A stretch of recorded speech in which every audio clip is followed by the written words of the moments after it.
Welcome to Freedom to Learn, the podcast that champions choice in education, defends parental rights, and exposes the harm caused by school unions. I'm Jenny Gentles, Director of Education Freedom and Parental Rights at DFI, the Defense of Freedom Institute in Washington, D.C. School choice is the civil rights issue of the 21st century. Every child, regardless of race or wealth or ethnicity, deserves access to an excellent education. This tax credit provision will unleash billions of dollars every single year for scholarships for kids to attend the K-12 school of their choice. During the U.S. Senate's consideration of the One Big Beautiful Reconciliation Bill, Senator Ted Cruz protected the new federal scholarship tax credit from the Senate Parliamentarian, fought off an amendment to strip out the provision, and met with the president to advocate for education freedom. Senator Cruz joins the podcast today to share a behind-the-scenes look into how the $1,700 dollar-for-dollar tax credit for contributions to scholarship granting organizations became law. We also talk about the expansion of 529 plans that he championed and how both provisions will transform education nationwide. Senator Ted Cruz, welcome to Freedom to Learn. Jenny, great to be with you. Thanks for having me. A federal school choice provision that you've championed for years was on the verge of being cut from the reconciliation package as it made its way through the Senate. Could you walk us through how you managed to overcome the parliamentarians' concerns about the scholarship tax credit? Well, listen, this was an enormous battle, and three times the school choice provision was on the verge of being cut, and the parliamentarian was saying it would not satisfy the rules for reconciliation. I went and personally argued the case to the parliamentarian myself. That's unusual. Normally, staff argues that back and forth. And I work with the parliamentarian to say, okay, what specifically are the concerns you have? How can we change this to satisfy those concerns? And so we ended up modifying the provision multiple times to get through the parliamentarian. But at the end of the day, it was a success. We rewrote it. And I actually think what we rewrote is even more powerful than what we started out with. And so this provision now, the way it's structured, every single taxpayer in America can give up to $1,700 a year to a scholarship granting organization in the states. And when you do so, you will get a dollar-for-dollar federal tax credit on what you owe the IRS. What does that mean? If you owe the IRS $3,000 and you write a $1,700 check to a scholarship granting organization, then you only owe the IRS $1,300. In other words, it's basically free for the taxpayer to give that money to scholarships. Now, the way we structured it, and we had to do this, initially it was all 50 states would have scholarship granting organizations. The parliamentarian raised an objection with that. She didn't think we could force it on blue states. And so what we did instead is we restructure it so states opt in to allowing the scholarship granting organizations to give scholarships in their states. Every taxpayer can give and get the tax credit. Even in a blue state, you can give, but the state has to opt in to being able to receive the money. The effect of this, this tax provision is permanent. It is in the tax code. It has no expiration date. And it is going to result in billions and billions of new scholarship money coming in to scholarship granting organizations to help kids go to the K-12 school of their choice. It is by orders of magnitude the most far-reaching federal school choice legislation that has ever passed. And over time, it is going to impact and help millions and millions of kids across the country. Senator Cruz, thank you for those conversations that you had with the Senate parliamentarian. This wouldn't have happened if you hadn't had those. The senator from Hawaii proposed an amendment that would have killed this provision. Yes. And you fought that off.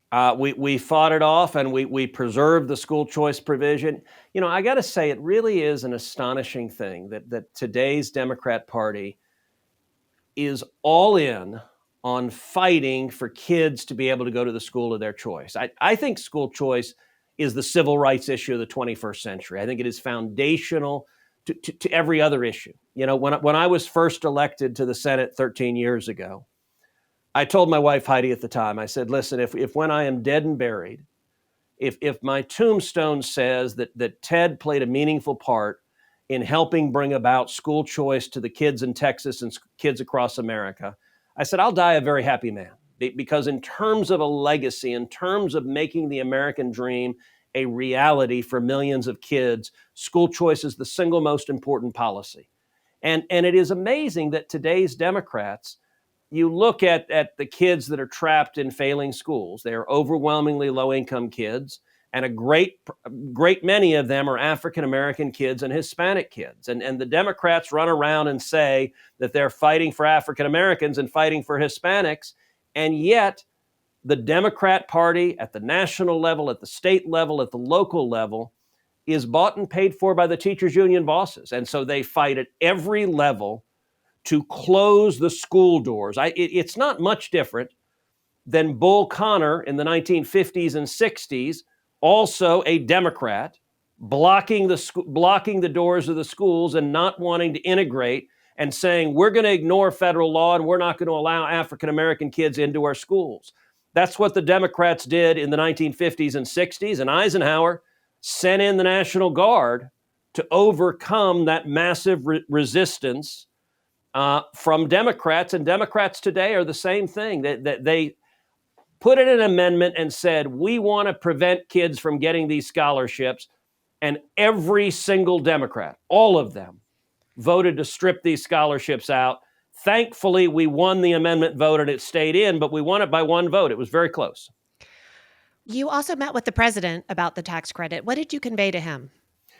So I went about 4 weeks ago to the Oval Office. I sat down. I brought with me Byron Donalds and I brought with me Burgess Owens, both members of the House, both dear friends, and they're both passionate about choice. Very passionate, very outspoken. And the three of us sat in the Oval with the president, and we said, listen, there are lots of things that are really important in this one big, beautiful bill, lots of things that matter. But what I suggested, I said, Mr. President, we all ought to collectively think about legacy. What will make a real difference? What will people remember in this bill 10 years from now, 20 years from now, 30 years from now?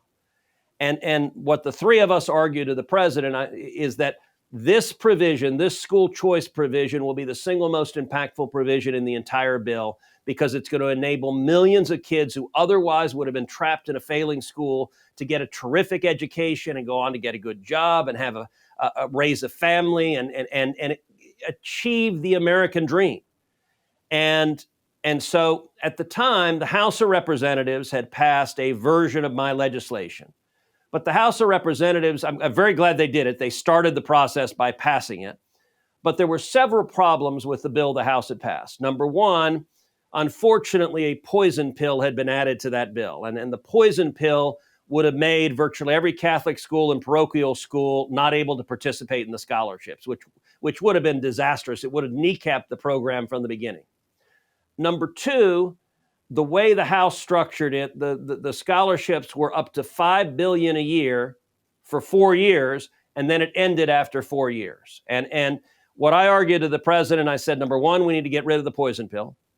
Number two, we cannot have this end after 4 years. We need to extend it. We need to make it permanent, because if it ends, the Democrats at the behest of the teachers' unions will let it expire and kill it. And so we know there's massive political opposition and we cannot put an expiration date. And I said, we need to make it bigger and bolder. Those were my three asks. And Byron and Burgess were emphatically leaning in. I told President Trump, I said, look, if we get this done, you may well go down in history as one of the greatest civil rights presidents America has ever seen. Now, your critics will never admit that. But the reality is, this will help millions of low-income kids have a chance to get an education that they're being denied right now. We ended up getting all three of those done in the Senate bill. So we stripped out the poison pill. It's gone. Instead of expiring after 4 years, this provision is permanent. And we ended up scrapping the model of a cap of $5 billion and instead picking an amount, $1,700, that taxpayers can pay, as many as want. And I think in time, we will see a lot more than $5 billion being given each year. I think if you think about it across the country, if you're a taxpayer and you support school choice, it is a no-brainer that you should give at least $1,700 every year to a scholarship granting organization because it is free to you. I think that's going to end up a lot more than $5 billion a year. And I'll tell you, Jenny, there's also an aspect of this which I'm really fond of, which is there is a political dynamic that is going to expand choice even in blue states. And I want you to think of this. This is really the mirror image. It's the opposite of what Obamacare did with Medicaid expansion. So with Obamacare, it expanded Medicaid. Medicaid historically covered really needy people, kids, people with severe disabilities. Medicaid was designed to care for the most needy. Obamacare expanded it to include healthy adults. And Obamacare incentivized the states to expand Medicaid because Obamacare reimburses the states 90% of the cost of covering healthy adults. Mm-hmm. And so many of the states have expanded Medicaid. Texas has not. It actually ends up hurting your health care for low-income people. But the pressure every year, if you're a red state that has not expanded Medicaid, you get pressure every year from the hospitals that they come to the state legislature. They say, look at all this free money. The federal government is giving all this free money, and we're saying no to free money. And it's a political ratchet. Well, we've done the exact opposite here. My assumption is at the outset, red states will opt in. Texas is going to opt in. Florida is going to opt in. And my assumption, unfortunately, is blue states will opt out. New York will say no. California will say no. Now, New York residents can still give the contributions. California residents can still give the contributions, but none of the scholarships will be able to go to those states because the idiot politicians there think the kids don't want scholarships. But then, Jenny, play it forward a year or two or three or four. As parents in New York start looking around going, wait a second, there are billions of dollars of scholarships going to kids in Florida, going to kids in Texas. Why do those kids get scholarships and my kids don't? And I think you will see over time a growing political constituency in blue states to say, enough already with the teachers union bosses. We want scholarships for our kids too, because we're seeing the results. Look, with billions of dollars of new scholarships, you're also going to see new schools started in the inner cities, schools that are meeting the needs of kids who otherwise are not getting a good education. And so I think this dynamic over time, my prediction is in a decade, all 50 states will have opted in, but it will take time for that political ratchet to play out. I hear you saying that the opt-in component of this perhaps is not a problem and the pressure will result in all the states opting in. Do you think that there are opportunities, whether through the legislative process or the rulemaking process, to improve on this historic provision, perhaps allowing businesses to contribute, perhaps lifting that $1,700 amount, perhaps at some point lifting that state opt-in requirement? So two of those three things could be done on reconciliation. So, and by the way, the Speaker of the House has said that he intends to do one or even two more reconciliation bills. So we could go back to the well. We could certainly allow corporations to give as well. The initial version that I drafted included corporations as well as individuals. That could be added on reconciliation. The cap could also be raised on reconciliation. 1,700 was chosen because the projection was done. That would cost as much money as the previous version of the bill, and so we were operating within some spending constraints, which is why 1,700 was set. The opt-in would be a problem, getting rid of that on reconciliation, because that was basically forced by the parliamentarian. The parliamentarian. Her judgment was that it was a major policy change, forcing school choice into blue states that didn't want it.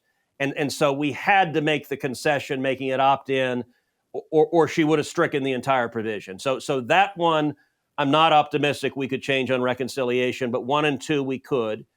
The opt-in we could change on what's called regular order, which is just legislation that is moving. But for that to happen, you got to have 60 votes in the Senate, which means you need at least 7 Democrats. We right now have 0 Democrats. So I'm not optimistic anytime soon. Every Democrat in the Senate opposes school choice. Every Democrat in the Senate is fighting to slam the doors on kids getting out of failing schools, getting a chance to have a better education. And it's not complicated. You know, one of the presidents of one of the big teachers unions was asked several years ago, how come you don't fight for kids? And his answer was, well, kids don't pay union dues. I mean, this is, it is, Jenny, there are issues. There are lots of issues in politics on which there are reasonable arguments on both sides. And reasonable people can disagree. Should a tax rate be higher or lower? Reasonable people can have a differing view on how high the tax rate should be, and that's part of politics. School choice is the only issue I know of on which there are no reasonable views on the other side. It is, every argument on the other side is based on either ignorance or deliberate deception. And so I've been involved in the school choice movement for 30 years. This has been a passion project for me my entire adult life, fighting to bring about school choice. And 30 years ago, you had arguments that at the time school choice was largely untested. So the opponents would say, well, choice will destroy the public schools. Well, gosh, if that would happen, that's a serious problem. I would not support choice if it would destroy the public schools, because the vast majority of our kids are educated in the public schools. We now know that argument is categorically false, because choice has been implemented all over the country, and everywhere it's implemented, it works. It's a success. We see the kids that exercise choice and that go to other schools, their reading scores go up, their math scores go up, their graduation rates go up, their college enrollment goes up. But we also know now that choice is good for the public schools, that competition is good, that the kids who stay in the public school, don't use a scholarship, don't go anywhere, when there is competition, their reading scores go up, their math scores go up. It improves education across the board. That's why it's so powerful. As we conclude, I'd love to hear your thoughts on how the federal scholarship tax credit, and I'll throw in the 529 expansion that also was part of the One Big Beautiful Bill and something that you've championed for a long time. How will those change the education landscape over time? Well, every bit of this is about empowering parents and putting you, the mom, you, the dad, in charge of education for your kids, because you know what's best for your kids. You love your children and you want the best education possible for your kids. You mentioned 529s. I'll actually tell you a story of the last time we did reconciliation, which was 2017. And it was the first Trump tax cut. And college 529s being expanded was my legislation then. And so I had an amendment that took college 529 savings accounts, which are tax advantage accounts that you could save for college, and my amendment expanded it to cover K through 12 education. And on the floor, there were 52 Republicans. We were voting. It was past midnight. And we lost first one Republican, Susan Collins, then a second Republican, Lisa Murkowski. So it was 50-50. The Senate floor staff picks up the phone. They call the vice president's residence. It's past midnight, so Mike Pence is at home. They tell the vice president, okay, we lost Collins and Murkowski. It looks like we need your vote as the tiebreaker. So the vice president gets in the car, gets in the motorcade, and begins heading down to the Capitol. Tim Scott and I are down on the floor, and we're trying to convince Lisa Murkowski to switch her vote. We're trying to make the case to her that she should vote with us. While we're doing so, behind us walks Joe Manchin, a Democrat from West Virginia, and he votes yes. And there is an audible gasp in the well of the Senate. So the Senate floor staff, they pick up the phone, they call the vice president's office, they say, well, Mr. Vice President, looks like we don't need your vote. We just got Manchin. So the vice president turns the motorcade around, begins heading back to the residence. Manchin goes and sits down, and a sea of Democrats descend upon him. Chuck Schumer comes over, they're yelling at him, they're beating him with sticks.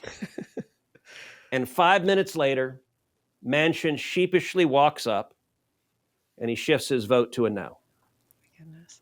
So the Senate floor staff, they pick up the phone, they call the vice president's office, they say, we need your vote again. The vice president turns the motorcade around a second time. It takes about 20 minutes to get from the Naval Observatory, where the vice president lives, to the Capitol. About 20 minutes later, Vice President Mike Pence walks to the floor, ascends the dais, says the ayes being 50, the nays being 50, the Senate being equally divided, the presiding officer votes in the affirmative, the amendment is adopted. And with that, we passed what was then the single most far-reaching federal school choice legislation that ever passed. And it enables parents and grandparents to save up to $10,000 a year and spend up to $10,000 a year for K through 12 education for their kids, benefiting up to 50 million kids nationwide.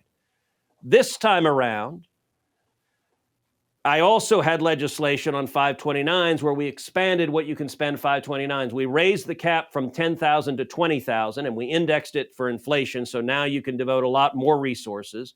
And it previously was limited just to tuition. Now you can use a 529 to pay for books or tutoring or other educational expenses. And so 529s are a much more powerful way to empower parents to save for the needs of their kids. And you put that on top of the scholarships, the billions in scholarships that are going to come. And this legislation is the biggest school choice legislation America has ever seen. And it dramatically changes the prospects, the hope, and the future for our kids. Senator Cruz, as a parent of two high schoolers at a faith-based high school, I want to thank you for that 529 expansion. That personally will change our financial situation in our home.